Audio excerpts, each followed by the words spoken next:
Už mám titul a bola som dokopy na jednom festivale. Ďakujem. Toto je Marina 3 pre mojho frajera a tuto je pán, ktorého som ojebala vínom. Veľmi ma to mrzí.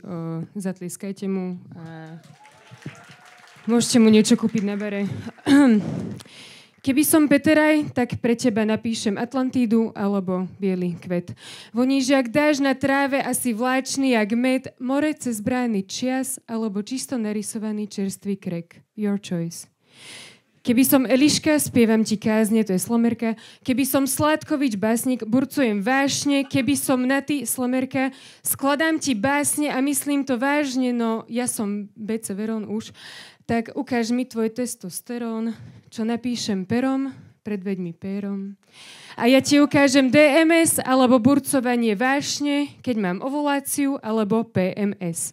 A áno, PMS je téma a muži by ju mali chápať.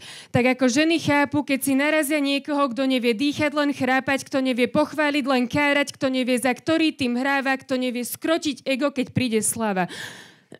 A ty? S úsmevom poutieraš obľatého pána a povieš, že by si bol jablko, ak by som ja bola červík. Že ma ľúbiš, keď sú dni, aj keď sú dni, to je referencia na Žanetu More. Hoď ti hrám na nervy.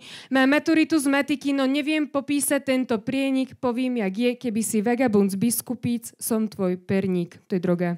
A na piču čas Bratislavy. Stíham. Keby zo zúfalstva skočím z balkóna, tak ma prídeš obtiahnuť kriedou. Vieš, asi by som... Je taký. Asi by som sa s tebou chcela hrať na doktorov pred celou triedou, aj keby nemáme čo jesť, nosiť, nepoviem, že trpíme biedou, lebo aj čierna je bielou, keď v svetle unikáme tieňom. To malo byť romantické.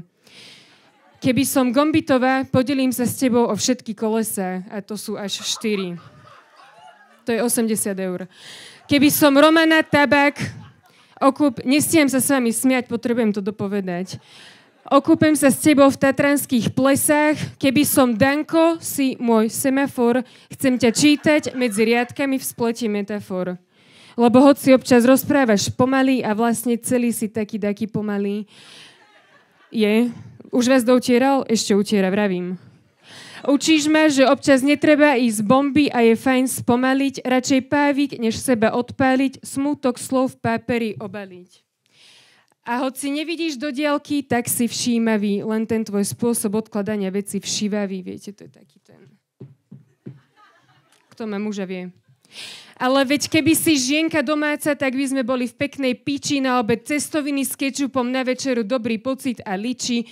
Aspoň, že je tu tvoja ľudskosť, ktorou sa môžeš aj ty a ja píšiť a ja sa mám o koho oprieť, keď zo sna kričím. A ak má byť život šialený a ja budem vedieť, že sa v tej ničote môžem o teba oprieť, viem, že to bude stať za toho, za 10-krát poviem, že ma jebne a chcem zomrieť. Že aj keď ego nebude jediné, čo bude bolieť, tak sa bude môcť spätne obzrieť a povedať si, že ty si kurva darček za odmenu a nie za trest. A ak je toto moje Living La Vida Loka, tak si z neho dám poriadneho loga a budem dúfať, že každý z vás nájde muža, ktorý nie je stoka, ale ktorý dokáže 100-krát, že som tu pre teba, nie je len reklamný slogan a že posledné, čo chce, je robiť z vás soka. A keď najbližšie bude pohár pretekať, tak si predstavím, že je to beč a kvapka nám do úst, lebo si môj zápal, hoď zápalkár, tzv. Perfect match, pevný motus. A keď sa... A jebať aj všetko, čo sa deje, všetky sračky, čo lietajú vôkol, lebo keď bude pršať, si ten, ktorý chcem, aby so mnou zmokol. Ďakujem.